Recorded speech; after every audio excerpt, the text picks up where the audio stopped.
अब तक आपने देखा जहां उसकी मुलाकात ऋषि शांतनु से होती है, इंद्रसेन के लिए एक युवती भोजन लाती है। उसको देखकर वह हैरान हो जाता है, क्योंकि वह वही औरत थी जो उसे जंगल में मिली थी। शांतनु उसे अपनी पुत्री बताता है। ऋषि शांतनु राजा से कहता है, यह वो नहीं है। अब आगे तो क्या आप जानते हैं उसे? बिल्कुल, मैं उसे जानता हूँ, और तुम्हारे साथ जो घटनाएं घटी वह भी सब जानता हूँ। आप यह सब कैसे जानते हैं? राजा ने ऋषि शांतनु से हैरान होते हुए पूछा। क्योंकि वह मेरी पत्नी है। पत्नी? राजा ने आश्चर्यचकित होते हुए पूछा। वह कैसे? आज से कोई 25 बरस पहले मैं जंगल में तपस्या में लीन था। तभी एक युवती के मधुर गीत सुनकर मेरी तपस्या भंग होती है। उसकी आवाज में इतना सम्मोहन था कि मैं अपनी तपस्या छोड़ उस दिशा की ओर चलने लगा जहां से आवाज आ रही थी। मैं नदी के किनारे बैठे एक बहुत ही सुंदर युवती को देखता हूँ जो मधुर गीत गा रही थी। मैं उसका सौंदर्य देखकर उस पर मोहित हो गया। उसने मेरे सामने गंधर्व विवाह का प्रस्ताव रख दिया। मैंने भी प्रस्ताव को स्वीकार कर लिया और उसी समय हम दोनों ने गंधर्व विवाह कर लिया। मैं उसके सौंदर्य में ऐसा लीन हो चुका था कि मुझे अपने आश्रम, शिष्य और अपनी कोई सुध ना रही थी। लेकिन जब मेरा सम्मोहन टूटा तब तक वह जा चुकी थी। मेरी 2 संतानें मेरे पास छोड़कर मैंने उसे ढूंढने की कोशिश की, लेकिन मैं उसे ढूंढने में असफल रहा। लेकिन मैंने उसकी खोज जारी रखी। मुझे कई वर्षों के बाद पता चला कि वह कोई साधारण मनुष्य नहीं थी। राजा उत्सुकता से पूछता है, तो वह कौन थी? वह एक जिन कन्या थी। जिन? राजा बड़ी हैरानी से पूछता है। मुझे इसके बारे में विस्तार से बताइए। मैंने पहले कभी इनके बारे में नहीं सुना। ऋषि शांतनु बताते हैं कि ये जिन आग तत्वों से बने होते हैं। गर्मी इन्हें पसंद होती है, पर यह जंगलों में, पहाड़ों और झरनों के पास रहना पसंद करते हैं। बिल्कुल एकांत में अपनी बस्ती बनाते हैं। बिल्कुल हमारी तरह जीवन व्यतीत करते हैं। इनके बीच शादियां बड़ी धूमधाम से होती हैं। जिन जानवर, मनुष्य, पक्षी किसी का भी रूप बना लेते हैं। जिन मनुष्य जाति पर जल्दी आकर्षित हो जाते हैं, मनुष्य से विवाह करना पसंद करते हैं। जिस पर यह आकर्षित हो जाते हैं उन्हें पाकर ही रहते हैं। यह अच्छे और बुरे दोनों प्रवृत्ति के होते हैं। अच्छे जिन बहुत कम होते हैं। उनकी आयु बहुत अधिक होती है, कम से कम 2000 वर्ष। यह अपना आकार घटा और बढ़ा सकते हैं। इन्हें पहचानना बड़ा मुश्किल होता है। कभी कभी तो मनुष्य के घरों में यह जानवर पक्षी का रूप धारण करके भी रहते हैं। जब तक अपने रूप में रहते हैं तब तक इन्हें मारना बड़ा मुश्किल होता है। हाँ, जब यह कोई पक्षी या जानवर के रूप में होते हैं और उस समय इन्हें मारा जा सकता है। लोगों को बहुत जल्दी अपने वश में कर लेते हैं। यह बहुत ताकतवर होते हैं। राजा फिर पूछता है, तो मुझसे क्या चाहती है? तुमसे वह बदला लेना चाहती है। बदला? मुझसे किस बात का बदला लेना है? मुझे तो कुछ ऐसा याद आता नहीं कि मैंने कभी उससे बुरा व्यवहार किया हो। अगर आपको ज्ञात है इसके बारे में तो कृपया मुझे बताइए। ऋषि शांतनु ने कहा, तो सुनो राजन, आज से कोई 7 वर्ष पहले जब तुम 21 वर्ष के थे और अस्त्र शस्त्र की शिक्षा प्राप्त कर गुरुकुल से अपने राज्य लौट रहे थे, उस समय तुम्हारी माता इंदिरा ने अपने पति सत्यसेन की सलामती के लिए एक महायज्ञ आयोजन किया था। महायज्ञ में भाग लेने के लिए कई ऋषियों, ब्राह्मणों के साथ मुझे भी आमंत्रित किया गया। महायज्ञ कई दिन तक चलना था, इसलिए हमारे रहने और खाने पीने की उचित व्यवस्था महल में ही की गई थी। जब मैं अपने कक्ष में आराम कर रहा था तो कक्ष के बाहर किसी स्त्री के गुनगुनाने की आवाज़ सुनी। आवाज़ पहचान कर मैं कक्ष से बाहर आया। तब तक वह कक्ष के आगे से जा चुकी थी। मैं भी उसके पीछे पीछे जाने लगा, लेकिन महारानी ने मुझे आवाज़ देते हुए पूछा, कुछ चाहिए ऋषिवर? मैंने महारानी से आगे जाती हुई स्त्री के बारे में पूछा। यह गुनगुनाती जाती हुई स्त्री कौन है? तब महारानी ने बताया कि यह राजमहल की नर्तकी है। महाराज इस पर मोहित हो चुके हैं। जब से यह महल में आई है, बाग बगीचे धीरे धीरे सूख रहे हैं। एक अलग सी गंध महसूस होती है महल में। महाराज का भी ध्यान किसी कार्य में नहीं रहता। उनका सारा समय नर्तकी के कक्ष में बीतता है। राज्य में बारिश भी नहीं हो रही है, इसलिए मैंने महायज्ञ करने की सोची और महाराज के नाम से निमंत्रण भेजा। महारानी की बात सुनकर मैंने उन्हें बताया, आप जो महसूस कर रही हैं ठीक कर रही हैं, क्योंकि आपके महल व राज्य में नकारात्मक ऊर्जा का वास है। महाराज एक बुरी शक्ति के कब्जे में आ चुके हैं। हमें महाराज को उनके कब्जे से बाहर निकालना है और यह कार्य बहुत सावधानी से करना होगा, क्योंकि वह इस बुरी शक्तियों की मालकिन है। महारानी थोड़ा डर गईं और कहने लगी, ऋषिवर, आप जल्दी से महाराज को इस बुरी शक्ति से छुटकारा दिलाएं। महारानी को दिलासा देते हुए कहा, आप चिंता ना करें, मैंने तंत्र मंत्र की विद्या इन्हीं बुरी शक्तियों को खत्म करने के लिए प्राप्त की है। मैं अन्य ऋषियों से मिलने गया और सारी बात बताई। उन सब को भी नकारात्मक ऊर्जा का आभास हो चुका था। हम सब ने मिलकर मंत्रों का उच्चारण करना शुरू किया ताकि राजा का सम्मोहन समाप्त हो। हम सब यहाँ अपनी पूजा पाठ में व्यस्त थे। दूसरी तरफ वहाँ जिनको आभास हो गया था कि उसका अब यहाँ रहना कठिन है, वह पुरुष का रूप धर आपके पिता को अपने साथ लेकर जा रही थी, लेकिन सही समय पर तुम आ गए। अपने पिता को मूर्छित अवस्था में किसी अन्य पुरुष के कंधे पर देख किसी अनहोनी का आभास होते ही तुमने तलवार निकालकर अपने पिता को बचाने के लिए उस पर वार किया, जिससे उसका दाहिना कान कट गया और गर्दन पर घाव हो गया। तुम अपने पिता को उससे बचाकर महल ले आए, लेकिन वह तुम्हारा विनाश करने का प्रण लेकर वहां से गायब हो गई। जिन मनुष्य रूप में घायल हो जाए तो वह अपना रूप नहीं पा सकता, उसकी शक्तियां भी क्षीण हो जाती हैं। अपनी शक्तियों को पुनः पाने के लिए घायल अवस्था में एकांत में बनी अपनी जिन बस्ती में पहुंची। अपने जिन परिवार को अपनी पूरी व्यथा सुनाई कि कैसे राजकुमार इंद्रसेन ने उसे घायल कर दिया है। वहां के वैद्य ने उसका उपचार किया, लेकिन गहरे घाव भरने को नहीं आ रहे थे। तब इसे मेरा ध्यान आया कि मैं इसे ठीक कर सकता हूँ। जिन मुझे इसके उपचार के लिए अपहरण करके बस्ती में ले आए, मैं एक बार फिर इसके चुंगल में फंस गया। मुझे बंदी बना लिया और कहा, जब तक यह पूर्ण रूप से ठीक नहीं हो जाएगी तब तक तुम यहाँ से नहीं जा सकते।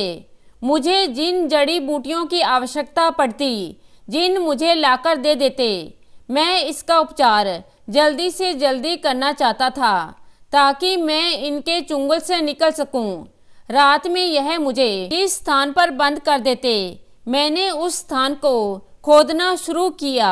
मुझे लग रहा था कि मुझे लंबी सुरंग खोदनी पड़ेगी, लेकिन जैसे ही मैंने धरती का कुछ ही भाग खोदा तो नीचे बड़ा सा छेद दिखाई देने लगा।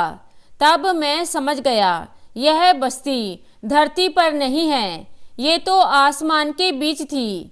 झोपड़ी में एक बड़ा बक्सा पड़ा था, मैंने उसमें बड़ा छेद कर कर रख दिया। मैंने उसका बनावटी कान बनाया और उसके घाव भी भरने लगे थे। वह अपने वास्तविक रूप में आ गई थी। मुझे उनकी बातों से आभास होने लगा था कि वह मुझे अपने साथ ही रखेंगे। तो एक दिन मौका पाकर वहां से कूद गया। हल्की चोट आई, तब एहसास हुआ कि ज़्यादा ऊंचाई पर बस्ती नहीं है। भगवान की कृपा से मैं सकुशल लौट आया और सीधा अपने गुरु के पास गया और सारी व्यथा सुनाई। गुरु जी ने कहा कि बुरी शक्तियों से लड़ने हेतु तुम्हें अपने कई और शिष्य बनाने होंगे। उन्हें और तुम्हारी पुत्र और पुत्री को भी तंत्र मंत्र की विद्या प्राप्त करनी होगी। तुम्हारा एक तपस्या में लीन प्रतिबिंब बनाकर उस स्थान पर रखना होगा ताकि वे तुम्हें अपने साथ ही समझे। मैंने गुरु और ऋषियों के साथ आकर उस पहाड़ से लेकर अपने इस निवास स्थान को अभिमंत्रित किया ताकि वह बुरी शक्तियां ना पहुंच पाएं। अब अपने बच्चों के साथ मैं इसी स्थान पर निवास करता हूँ। यह स्थान तुम्हारे राज्य की सीमा पर ही है। मेरे शिष्य समय समय पर तुम्हारे राज्य जाते रहते हैं। जब मुझे पता चला कि इंद्रसेन लापता है तो मैं उस दिन समझ गया कि अब इन शक्तियों का अंत होने का समय आ गया है। उसी बक्से में जब तुम छिपे तो नीचे आ गिरे, उसका अंत तुम ही कर सकते हो। तुम्हारे पास 2 दिन हैं। तुम्हें 2 दिन में वह सारी शक्तियां मुझसे लेनी होंगी जो मैंने प्राप्त की हैं। ऋषिवर, अगर आपके पास उसे समाप्त करने की सारी शक्तियां हैं तो उसे आप स्वयं समाप्त क्यों नहीं कर देते? राजन, ऐसा है, मेरे पास तंत्र मंत्र की शक्ति तो है, लेकिन मैं बलशाली, साहसी और फुर्तीला नहीं हूँ। तुम बलशाली हो, बुद्धिमान हो, तुम अकेले नहीं हो। हम सब भी तुम्हारी सहायता करेंगे उसे समाप्त करने में। राजा इंद्रसेन ने ऋषि शांतनु की सब बातें सुनी, पर ना जाने क्यों उसके मन में शांतनु के लिए शंका उत्पन्न हो रही थी। वह उसकी सभी बातों को मानने को तैयार नहीं था।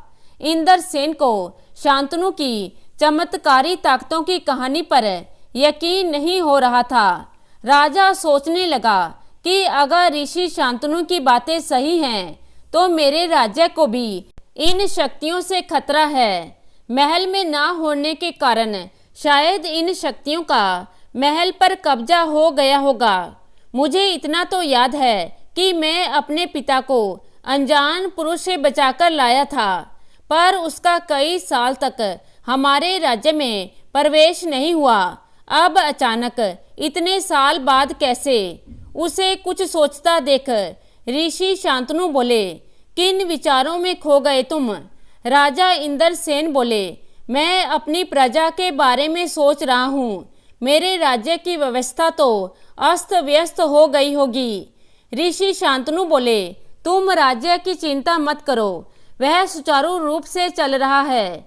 तुम्हारे मंत्री, तुम्हारी माता सब प्रजा की देखभाल कर रहे हैं। सभी तुम्हारे सुरक्षित रहने की कामना कर रहे हैं। उन सबको पूरा विश्वास है कि तुम जहाँ भी हो सही सलामत हो। राजा इंद्रसेन ने पूछा, यह सब आपको कैसे पता? मैंने सब पता करवाया है, तुम चिंतित मत हो। राजा को ऋषि शांतनु पर थोड़ा शक होने लगा। वह असमंजस में है कि ऋषि की बातों पर पूर्ण रूप से विश्वास करे या ना करे। इंद्रसेन सोचता है कि उसके पास और कोई विकल्प भी तो नहीं है। ऋषि शांतनु इंद्रसेन से कहते हैं, हमारे पास समय बहुत कम है, तो आज ही तुम्हारी विद्या शुरू करते हैं। नदी में स्नान करके फिर वहीं पर पूजा होगी।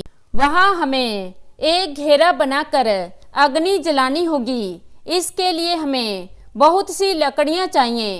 तो तुम अभी स्वरूप के साथ जंगल जाओ और लकड़ियां लेकर आओ। स्वरूप और राजा इंद्रसेन जंगल से लकड़ियां लेने निकल पड़ते हैं। रास्ते में बातें करते हुए इंद्रसेन स्वरूप से पूछते हैं, ऋषि शांतनु किन बुरी शक्तियों के बारे में बता रहे थे?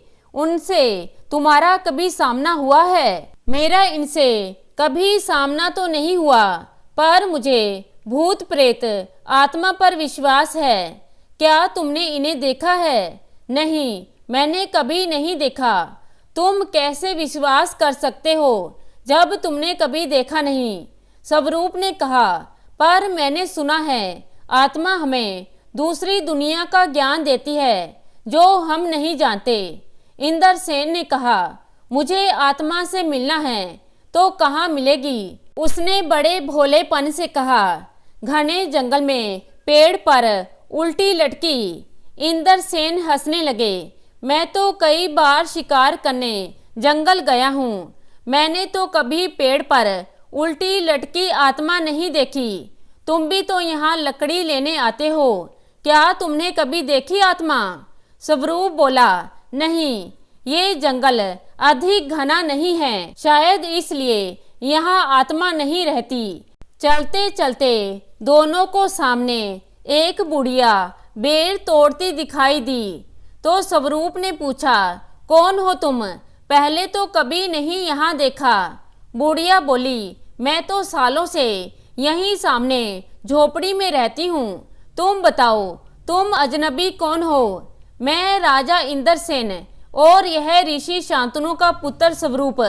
राजा इंद्रसेन का नाम तो सुना है, पर ऋषि शांतनु का नाम तो पहली बार सुन रही हूँ। यहाँ तो एक दुष्ट तांत्रिक अपने शिष्यों के साथ रहता है जो तंत्र मंत्र करता है। राजा इंद्रसेन चौंक कर बोले, दुष्ट तांत्रिक? स्वरूप पोल खुलती देख वहां से भागने की कोशिश करता है। राजा इंद्रसेन उसे पकड़ लेते हैं।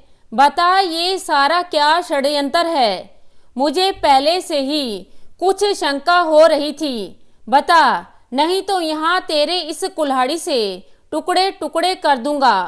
पर स्वरूप कुछ बताने को तैयार नहीं था। स्वरूप डरते हुए कहता है, मैं शांतनु की सच्चाई नहीं बता सकता, वह मुझे मार डालेगा। राजा इंद्रसेन ने कहा, अगर तुमने मुझे सच्चाई नहीं बताई तो मेरे हाथों से भी नहीं बच पाओगे। मौत तो तुम्हारी निश्चित है। मरने से पहले एक अच्छा काम करते जाओ। स्वरूप कहता है, यह सच है, पहाड़ी और आसमान के बीच में जिन बस्ती है। जिस युवती से तुम मिले वह जिन है, लेकिन वह शांतनु के वश में है। शांतनु के कहने पर ही तुम्हें जाल में फंसाया गया है। लेकिन शांतनु मुझसे क्या चाहता है? स्वरूप ने कहा, यह मुझे नहीं मालूम, मैं तो बस मांझी हूँ, मुझे उसके बारे में अधिक जानकारी नहीं है।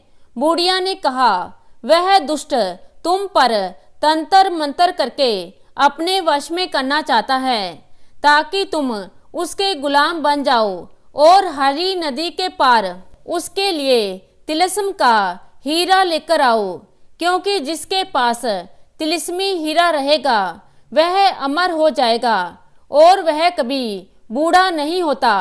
मैं तुम्हें सारी बात विस्तार से बताती हूँ। बुढ़िया ने कहा, आज से 500 साल पहले एक जादूगरनी को तुम्हारे पूर्वज से सच्चा प्रेम हो गया था। तुम्हारे पूर्वज भी उसकी खूबसूरती पर मोहित हो गए थे।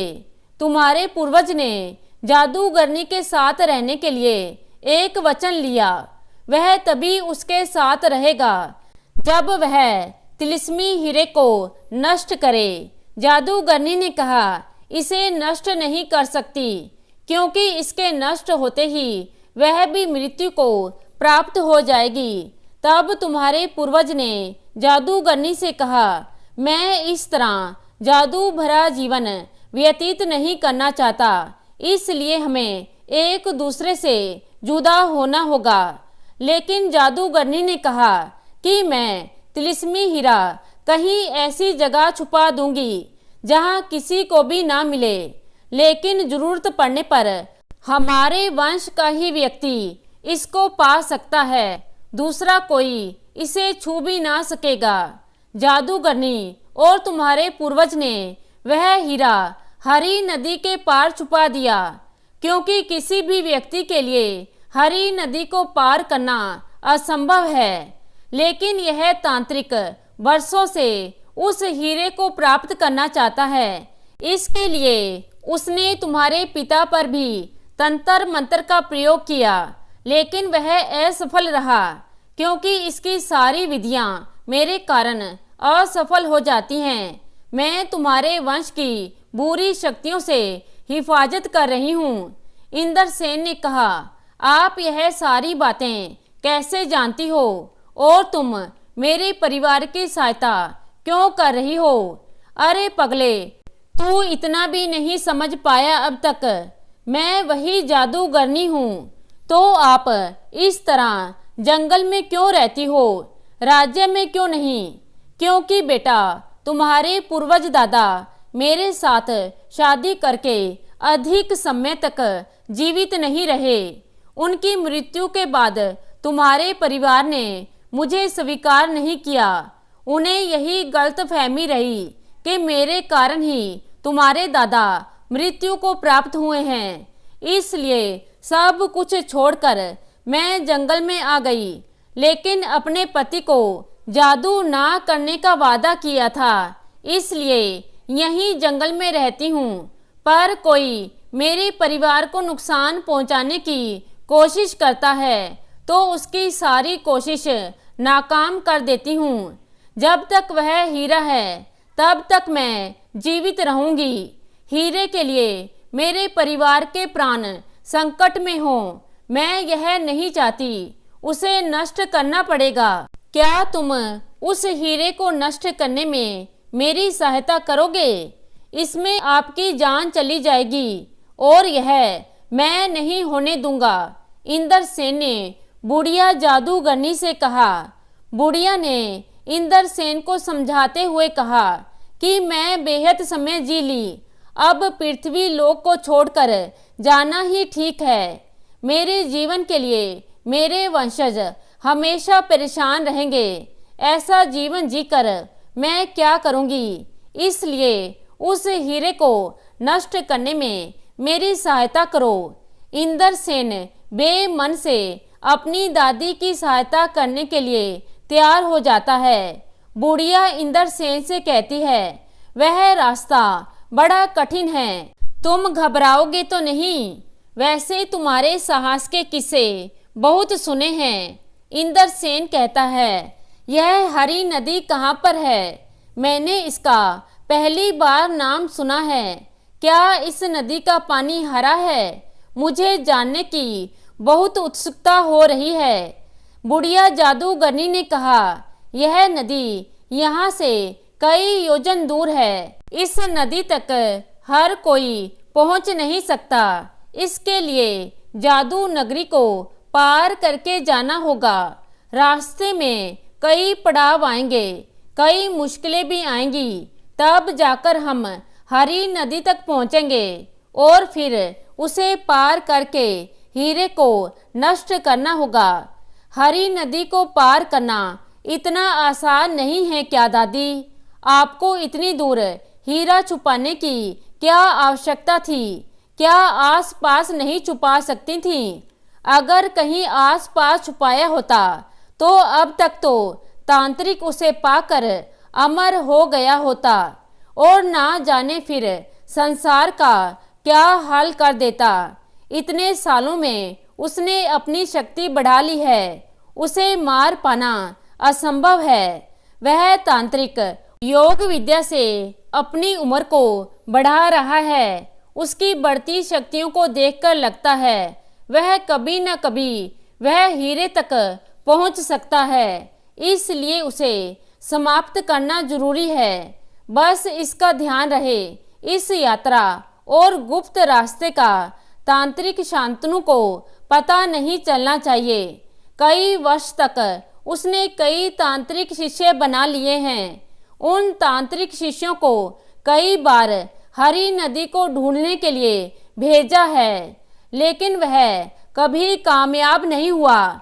उसने महल में भी प्रवेश कर कई षड्यंत्र रच बहुत बार कोशिश की हरी नदी का रहस्य जानने के लिए और उसका नक्शा प्राप्त करने के लिए, लेकिन कभी कामयाब नहीं हुआ, क्योंकि तुम्हारे महल में भी एक गुप्त खजाने में एक नक्शा छुपा हुआ है, जिसमें हीरे तक पहुंचने का विस्तार से रास्ता बताया गया है। तुम मेरे पहले वंशज हो जो मेरे तक पहुंचने में सफल रहे हो। मुझे तुम्हारे जैसे वीर का ही इंतजार था। इंद्रसेन ने कहा, तो हमें अभी वापस जाना होगा, नहीं तो शांतनु को शक हो जाएगा। हम कल फिर आएंगे और यात्रा की पूरी तैयारी करेंगे। जादूगरनी बुढ़िया ने कहा, अभी जाना संभव नहीं है। शांतनु बहुत ही धूर्त है, उसके चंगुल से निकल पाना बड़ा मुश्किल है। अगर उसे थोड़ा भी शक हो गया तो तुम्हारा यहाँ वापस आना मुश्किल हो जाएगा। हमें अभी यात्रा शुरू करनी होगी, लेकिन उसे हमारे ना जाने पर भी तो शक होगा। फिर वह हमें ढूंढता हुआ यहाँ तक आसानी से पहुँच जाएगा। नहीं, वह हम तक नहीं पहुँचना चाहिए। हमें बड़ी ही सावधानी से यह कार्य पूरा करना है। यदि हम इस समय यात्रा शुरू करते हैं तो अंधेरे में रास्ता ढूंढना मुश्किल होगा। आपको क्या लगता है, इस समय हम जंगल से यात्रा शुरू करेंगे तो शांतनु को पता नहीं चलेगा? बुढ़िया जादूगरनी ने कहा, हमें गुप्त रास्ते से यात्रा शुरू करनी होगी। गुप्त रास्ता? इंद्रसेन ने चौंकते हुए कहा। तो दोस्तों, आगे क्या होगा? क्या जादूगरनी और राजा इंद्रसेन अपनी यात्रा शुरू कर पाएंगे और क्या यात्रा पूरी होगी? आगे का भाग देखने के लिए इंतजार कीजिए। धन्यवाद।